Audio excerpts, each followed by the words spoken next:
Sir, Krishnagiri மாவட்டம் ஊத்தங்கரை தாலுக்கா எட்டிப்பட்டி முக்கரம்பள்ளி வில்லேஜிலிருந்து பேசுகிறோம்.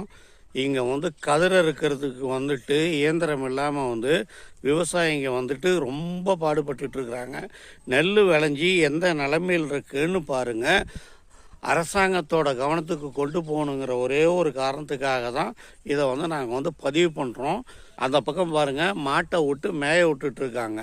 நெல் விளைஞ்ச நெல்லில் அறுவடைக்கு ஆள் இல்லாதனால ஒத்த விவசாயியாக ஒன்றுமே பண்ண முடியாத நிலமை. வறண்ட பூமியிலையும் இந்த அளவுக்கு வளர்ச்சியை கொண்டு அவங்க தலையில் தண்ணியை கொண்டு வந்தாலும் ஊற்றியெல்லாம் காப்பாற்றிருக்காங்க. அதை அறுவடை செய்கிறதுக்கு கூட ஆள் இல்லாதனால நிலமை இவ்வளோ மோசமாக இருக்குது. தயவு செஞ்சு அரசாங்கம் இதுக்கு ஆதரவு தரணும் அப்படின்னு சொல்லிட்டு கேட்டுக்கிறோம்.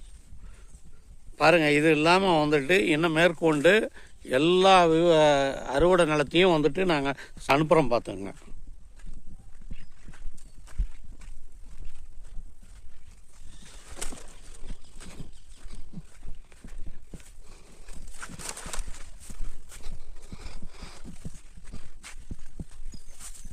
எல்லாருமே சின்ன சின்ன விவசாயிங்க தான்.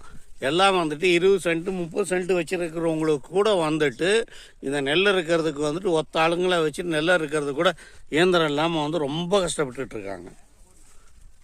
தயவு செஞ்சு இது அரசாங்கத்தோட கவனத்துக்கு கொண்டு போகணுங்கிறதுக்காக தான் இதை அனுப்புகிறோம். இதில் அக்ரிகல்ச்சர் டிபார்ட்மெண்ட்டும் சரி, இல்லை முதல்வரோட கவனத்துக்கு போனாலும் சரி, விவசாய மந்திரிக்கு போனாலும் சரி, யாராச்சும் இது ஸ்டெப் எடுத்து பண்ணி கொடுத்தீங்கன்னு சொன்னால் விவசாயிங்களுக்கு வாழ்வாதாரம் கிடைக்கும். இங்கே பாருங்கள், இதில் கிட்டத்தட்ட ஒரு 20-30 மூட்டை நெல் வர்ற ஒரு வயல், 2 வயல் அப்படியே சாஞ்சி கிடக்கு. வாழையெல்லாம் ஏற்கனவே காற்றடிச்சு மழை பெஞ்சு எல்லாம் சாஞ்சிருச்சு. நாங்கள் அதை பற்றி கூட சொல்லலை. சோறு சாப்பிட்றதுக்கு உண்டான நெல்லும் இந்த மாதிரி ஆயிடுச்சுங்கிறது தான் எங்கள் ஆதங்கம்.